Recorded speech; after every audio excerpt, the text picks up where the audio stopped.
Viking sports followers. So back with our last interview for today. We have got Josh Goodin coming on today. Recent pro boxer. He's had 2 professional fights, both wins, so that's fantastic. Get to know him a little bit better as to how he got into pro boxing and what he's wanting to do this year. So without further ado, we'll get him on.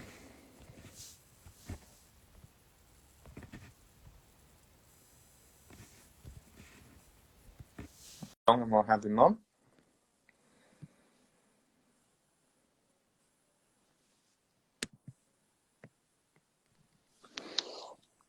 Hello, Josh. You all right? How are we doing, Geese? We all good? Yeah, all good, thank you. I really appreciate you coming on today.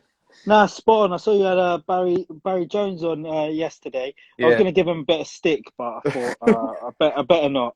yeah. Who was the kid that gave him a bit of stick on Buncey's boxing hour? Did you ever see that? It was No, I didn't see it.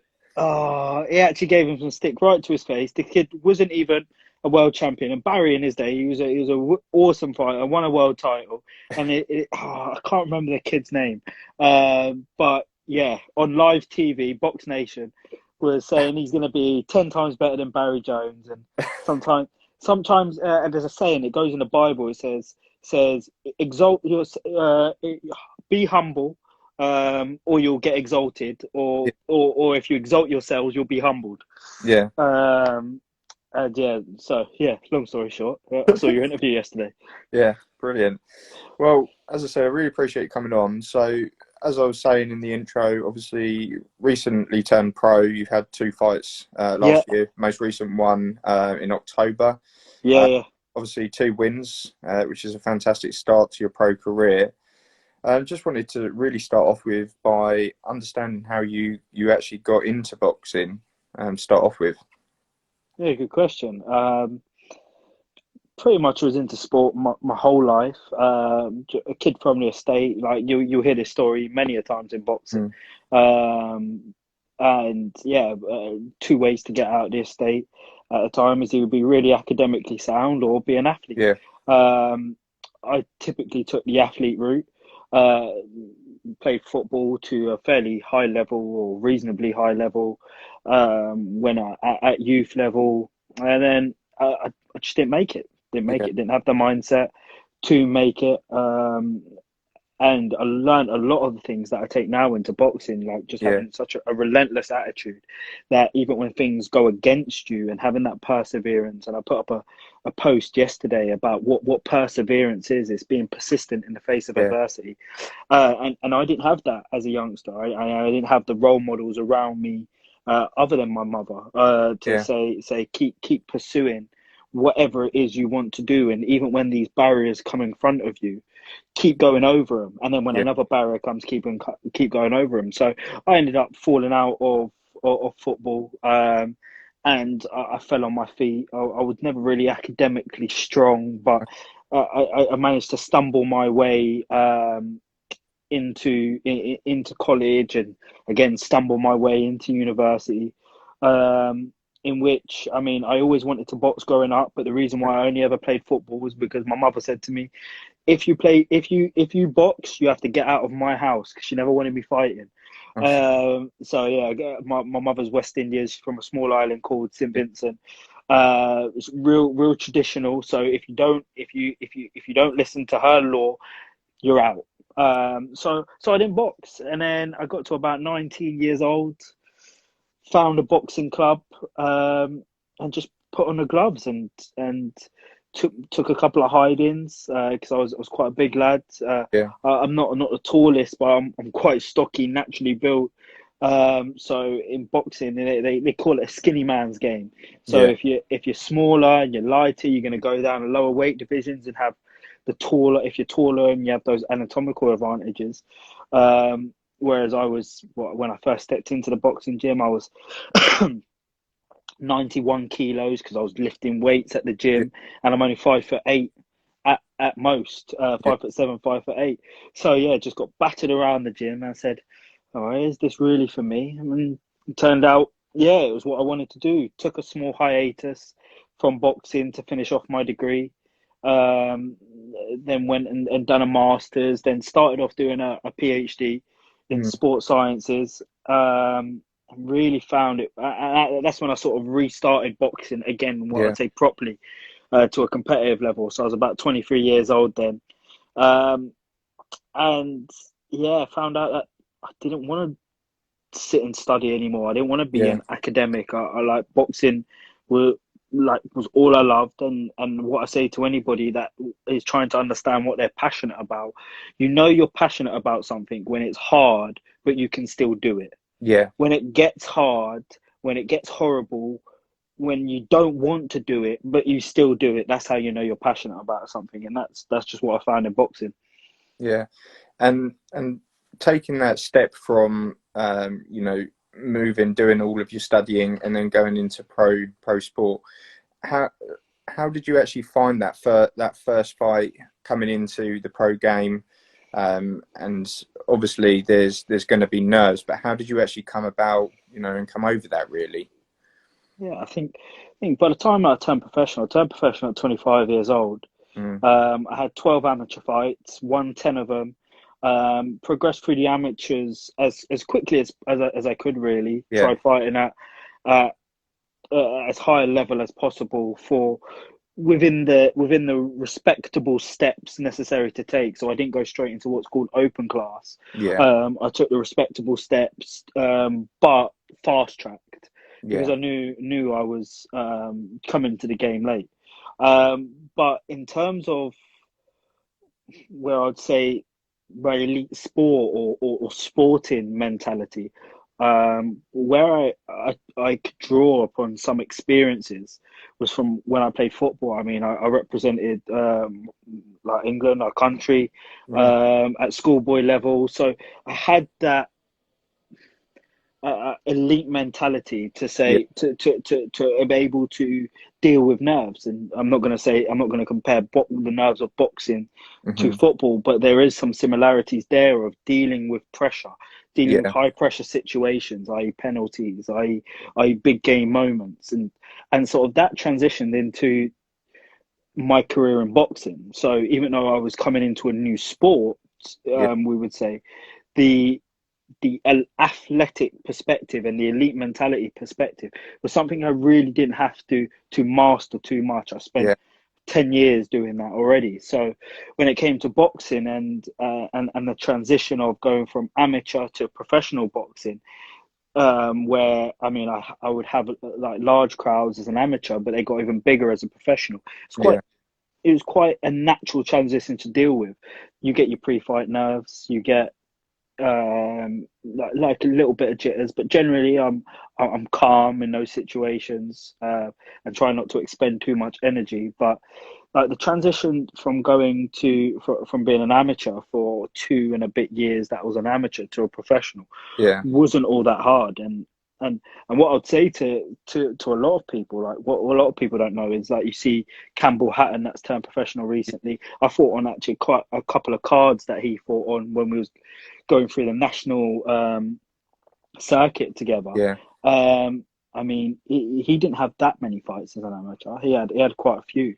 He's a lot younger than myself, but he's turning over as a professional now because yeah, he's a draw. He's able to.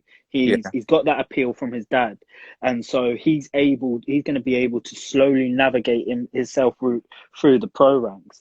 Professional boxing's not all what people think about the glitz and glamour and the best people make it. The best people don't always make it. It's the best athletes that are able to market themselves make it. yeah, And they're the ones that you see. Idris Virgo, I don't particularly think he's the best boxer out there, but he's been on yeah, Love Island. He's been on a lot of, like, he's a social media celebrity, and he's got some yeah, boxing skills. But he's going to develop a lot more than other fighters because he's able to learn on the job, because he's yeah, able to secure fights on the likes of Channel 5 yeah, and progress through. Whereas the likes of myself, we're going to have to graft for every little fight we get. We're going to have to sell tickets. So the professional game is the biggest thing to learn about the professional game is how to market yourself and being a marketable figure. So that's the biggest transition, I would say. yeah.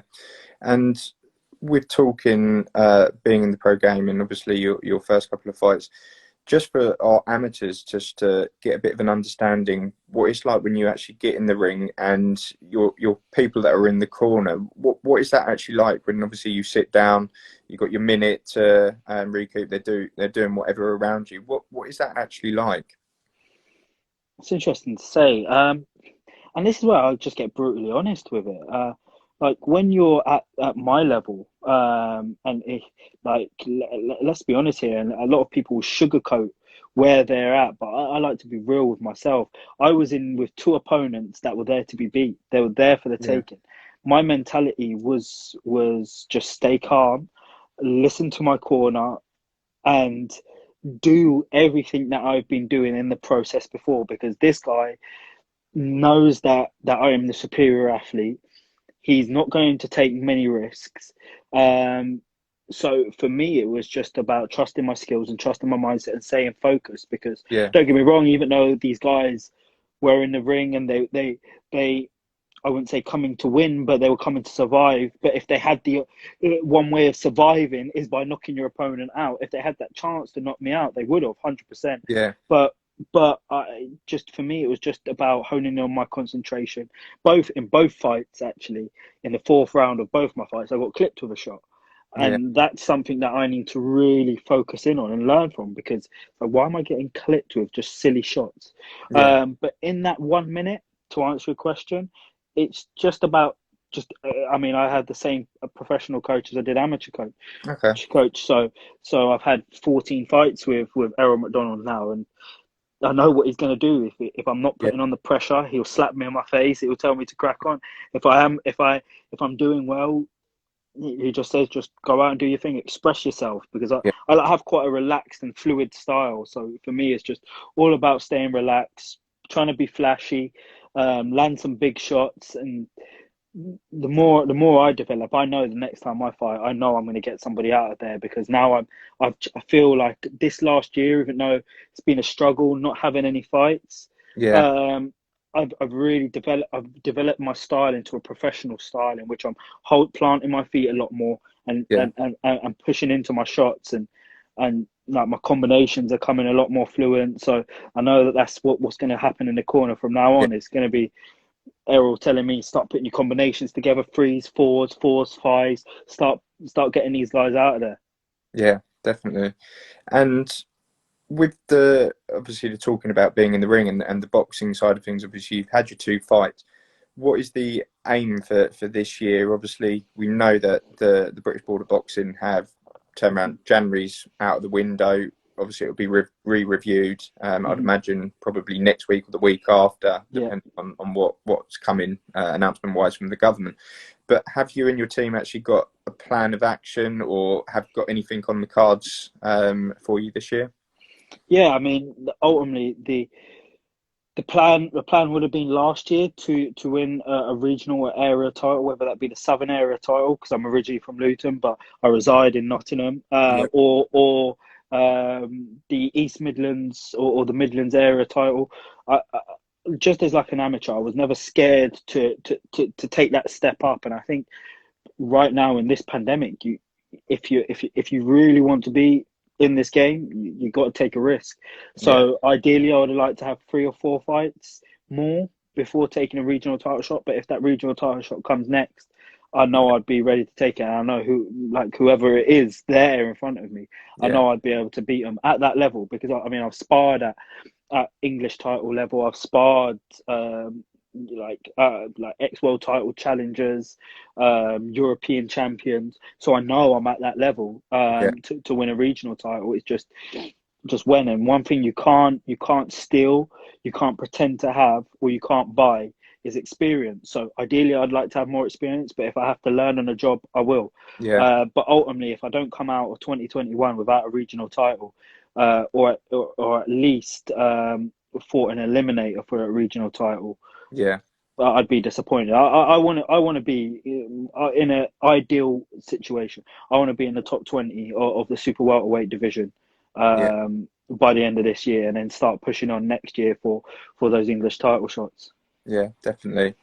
And with the current situation, obviously being in the pandemic, obviously I've had discussions with quite a few boxers now and then how they've actually dealt with it when it comes to obviously being in the gym and things Mm. like that? Obviously, there's um, a you can be in the gym as a pro athlete. How do you actually find that at the moment? Have you kind of got used to the fact that it's probably you or a couple other people in the gym, and what is it that you're able to work on at this current point? I think the moment you sign your contract to be a professional boxer is, and if you're serious about it, boxing is a life of solidarity. So lockdown hasn't been no different. If I'm being totally honest with you, it's you adopt idiosyncrasies of solidarity, whether that be your routine. You don't really socialize as much. You don't drink. Yeah, You try and eat as clean as possible, albeit that's one of my downfalls. I mean, my mum's flown over from the Caribbean. She's living with me for the next 3 months, and she's cooking good food every day. So this has been a little bit of a struggle these last 4 weeks. But you ultimately you sign up to solitude. When yeah, you have fight camp, it's this routine. If you want to be, oh sorry, back with me. Low battery. yeah, yeah, Um, but so it for myself, it hasn't been as hard as which I know it's been for a lot of other people. The most difficult thing through this period is they're yeah, not having fights because that means there's no income. yeah, I mean, I turned professional about a year and about 18 months ago now. mm, The first sort of year was I was still working, so I still had a form of income. Then I decided to make the leap to go full time to just give my all to boxing. That means my only income is boxing, yeah, and where I've not been able to earn, that's been the most difficult thing. So, but you get through it. You just have to you you have to have faith, and that's ultimately it. yeah. And with your career to date, what's it been like sponsorship wise? Because you get stories where it's very difficult Mhm. to get yourself on, under any sort of sponsorship. How have you actually found that, getting sponsorship for you moving into as a pro? And it's difficult. It's difficult, but and I get this question from like, I mean, I'm very much a novice in my pro career, but then there's also the people that are looking to turn pro, and they say, "How do Yeah, you get sponsorship? How do you accrue sponsorship?" And I say this to everybody because my previous profession was in sales, and you if you ever want something, you don't ever look to sell that thing. You look to say what you can offer to somebody else. yeah, So it's never about, oh, I need to get a sponsorship for me. It's no, like, why should anybody sponsor me? I mean, I'm wearing actually one of my sponsors' shirts now, Smith yeah, Drylining. So yeah, there's the plug there. That's what they get from me. But I say to everybody, it's like, what can you offer them? Okay, are you going to be on TV? Okay, that's something you could offer this yeah, sponsor because then they get that return of investment. There's that any human relation transaction is reciprocal. If I give you a Christmas present, yeah, more than likely you might give me one back. yeah, And if I was to give you 3 Christmas presents on the bounce and I didn't receive one, well, guess yeah, what? The next year I'm not giving you one. yeah, And that's ultimately what I say. So you got to think about what you can give. So I've been putting a lot of effort into building my social media platform, to be like essentially building my presence, just not just on my platform, just building my awareness of who I am and who Josh Gooden is as a brand. And then if you associate with me as a brand, here's yeah, the type of exposure you can get. And I think I've got a fairly big a fairly modest following on social media because social media is extortionate today. Like it's blown out of proportion where all of a sudden somebody's got millions of followers and they weren't yeah, heard of for 2 days before. But like I like to think that anyone that's on my profile is really engaging with my content. So and I make sure that I'm me because yeah, people are going to engage with who I am. I'm not like trying to be fake. I don't try and slice it or dice it any other way. And if people like what I have to offer and like my content, then yeah, brilliant. And see people seem to be liking it, and that's what I look to offer yeah. people that look to partner up with me. So I've got Smith Dry Lining, who are a Luton-based company. I actually I used to be on the same bus as one of the directors in the morning on the way to school. We went to two separate schools, but always used to be on the same bus. And we always had that sort of, "You're right, mate," like nod on the bus. And like you treat people well enough and they treat you well enough. So Smith Dryland always make sure that I've got a steady amount of cash coming in to support Yeah. with um like equipment and maybe like some physio treatment and just a Yeah. steady bit of flow that all helps out. There's also the turmeric company that they send me turmeric shots for, and they help just so much with my recovery and performance. And the crep cleaner as well, again, like just making sure that I give them the exposure on my Yeah. platform. It bounces back round. And I don't know if you've seen on my story over the last couple of days, but I partnered up with Dr. Shahid Mahmood. Yeah. And he's making sure that my teeth are good. Yeah. And the reason why that's so important, like about it's about 5, 6 years ago now, I worked for a compression garment company, fitting bespoke compression garments onto elite sports people. So, Okay. and I worked down at Nottingham Forest Football Club. And what Yeah. I saw there was their pre-season, and it was like when I can't remember who was in charge. It was, I think, Winter or something along them lines. I'm not good with the Championship and below. I'm a Chelsea fan, so I only try to look at Prem and above, and I keep an eye on the Luton scores. Yeah. But when we was there in the pre-season, what I noticed about all the footballers, they were getting pampered galore. They were getting pedicured done. And I asked the first team coach, like, oh, they was getting their jaws done, their dentistry, and I was Okay. like, look, we've got to invest so much in these players. We need to make sure they're looked after, because Yeah. if they're injured from having an infected toenail, Yeah. then that's on us, and they're out for 2 games. That could cost the Yeah. club X amount. So I actually got a tooth infection that put me out of training for 2 weeks. Okay. It was just well, I say training, put me out of sparring for 2 weeks because I couldn't bite down on my gum shield. Now that was two. No, that was two. Those 2 weeks cost Yeah. me. Yeah.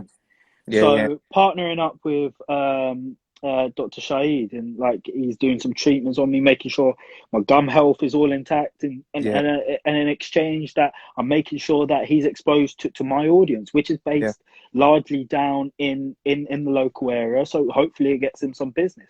Yeah. So in a long-winded way to answer your question about sponsorship, yeah, it's difficult, but to anybody that is trying to get sponsorship, don't think about what you can get, think about what you can offer. Yeah.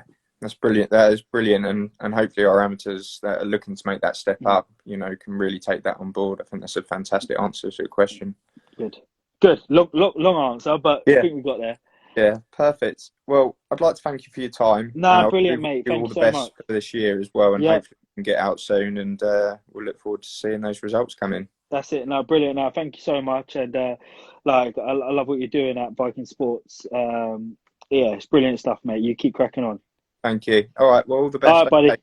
Take Thank you. care. Bye-bye. Bye.